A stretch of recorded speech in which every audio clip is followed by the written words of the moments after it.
রহিম।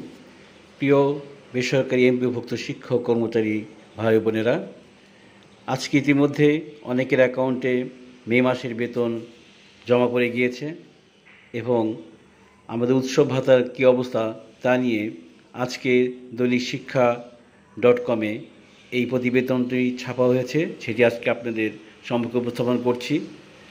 উপস্থাপন করার আগে আপনারা যারা এখনও আমার এই চ্যানেলটি সাবস্ক্রাইব করেননি তারা দ্রুত সাবস্ক্রাইব করে নিন, কারণ শিক্ষা সংক্রান্ত সকল নিউজ এবং আপডেট এখানে পাবেন। সুতরাং দেরি না করে এক্ষুনি সাবস্ক্রাইব করে নিন। ধন্যবাদ। হেডলাইনে রয়েছে 4.25 লাখ এমপিওভুক্ত শিক্ষক কর্মচারীর বেতন ও উৎসব ভাতার সর্বশেষ। শিক্ষকরা যে কোনো সময় মেসেজ পাবেন, একই সঙ্গে উৎসব ভাতার টাকা ও যে কোনো সময় পাবেন শিক্ষক কর্মচারীরা। ইতিমধ্যে অনেকে মে মাসের বেতন তাদের অ্যাকাউন্টে জমা হয়েছে। যে কোনো মুহূর্তে বোনাসও যোগ হয়ে যাবে।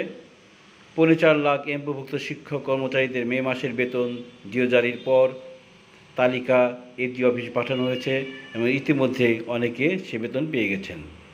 শিক্ষকরা যে কোনো সময় বোনাসের মেসেজ পেয়ে যাবেন। যেহেতু মে মাসের বেতন জমা হয়ে গেছে এবং বলা হচ্ছে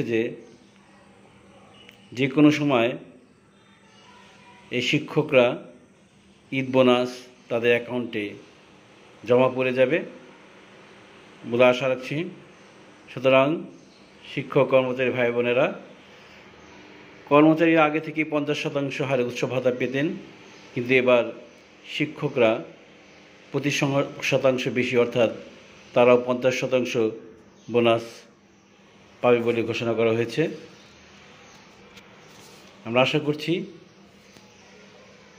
শিক্ষকরা তাদের কাঙ্ক্ষিত বোনাস তাদের অ্যাকাউন্টে পেয়ে যাবেন। ধন্যবাদ সকলকে।